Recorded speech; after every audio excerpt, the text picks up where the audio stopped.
तो अब सवाल ये पैदा होता है कि इस एनर्जी को बैलेंस कैसे किया जाए। सबसे पहले तो अंडरस्टैंड कैसे किया जाए और बैलेंस कैसे किया जाए। अंडरस्टैंडिंग के बारे में तो आपने काफ़ी कुछ एक्सप्लेन किया, but how to balance this energy. देखिए, बैलेंस करने के लिए सबसे बेस्ट तरीका है सर कि आपके पास कुछ हो या ना हो, श्वास है जो ऑटोमेटिकली चल रही है। ठीक है, आपको कोई थेरेपी नहीं आती, इसका कोई फर्क नहीं पड़ता, श्वासें चल रही हैं ना। लेकिन श्वास तो आप कम से कम पूरा लीजिए।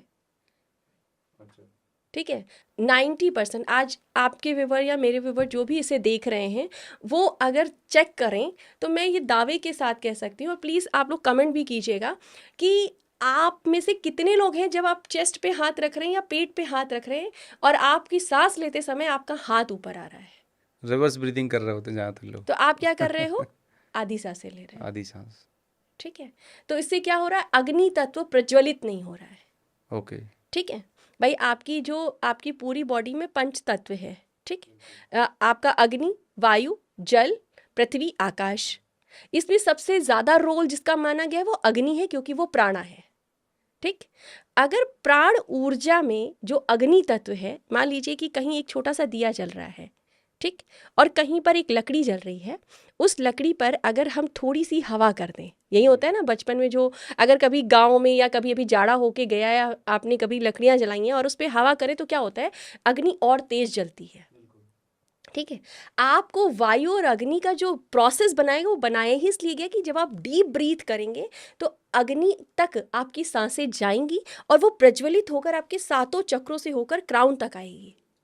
ठीक है, अगर क्राउन तक आती है तो अग्नि क्या काम करती है? हवन क्यों करते हैं हम? अपने और अपने घर के आसपास की नकारात्मक ऊर्जा को दूर करने के लिए हवन करते हैं। ठीक, तो सेम हवन आपके शरीर के अंदर भी प्रोसेसिंग की गई है, लेकिन आप उस हवन को कर ही नहीं रहे हो।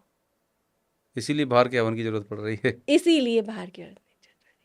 ठीक है, तो जब आपको ऊपर ये अग्नि आती है तो आपके चक्रास में जो रूटीन में आप इमोशंस इकट्ठा कर रहे हो या नेगेटिविटी इकट्ठा कर रहे हो वो बर्न हो जाती है, तो आप बर्निंग प्रोसेस को रोक रहे हो। सो पॉइंट ये आपका कहने का मतलब कि डीप ब्रीथ करें, लंबी गहरी सांस लें और नेवल तक जाए, नाभि तक जाए। वो करने से हमारे अंदर अग्नि तत्व प्रज्वलित होगा, या हमारे कह लीजिए चक्रास बैलेंस होंगे, जिसकी वजह से इमोशनल बैलेंसिंग यहाँ से आती है। सबसे बेस्ट तरीका, आप नॉर्मली अगर अपने इमोशंस को बैलेंस करना चाहते हैं, जो सबसे बेस्ट तरीका होता है कि जैसे कि कोई भी वुमेन है आज की डेट में, उसके पास कुछ चैलेंज ऐसे हैं कि उसको कोई सुनने वाला नहीं है। ठीक है, ये चैलेंज सिर्फ वुमेन्स के पास नहीं है, एग्जैक्टली ये मेंस के पास भी है। ठीक, पर दोनों के बिहेव में बड़ा अंतर है। एक बुक है, mass is man and Venus is women, बड़ी अच्छी बुक है सर। जब एक स्त्री और पुरुष के व्यवहार में अंतर है तो दोनों से एक्सपेक्टेशन, एक दूसरे से सेम एक्सपेक्टेशन दोनों करेंगे तो वो गड़बड़ होएगी होएगी। ठीक है, वीनस क्या करता है? सॉफ्ट एनर्जी है, वो एक्सप्रेस किसी वुमेन्स के पास दिमाग की बिल्कुल कमी नहीं है, उनको आपसे बेहतर सलाह अपने आप को देनी आती है, वो किसी भी काम को ऑर्गेनाइज करने में बहुत एक्सपर्ट होती हैं, पर उनको अपने इमोशंस को एक्सप्रेस करने, उसको सुनने और उसमें हामी भरने वाला कोई होना चाहिए।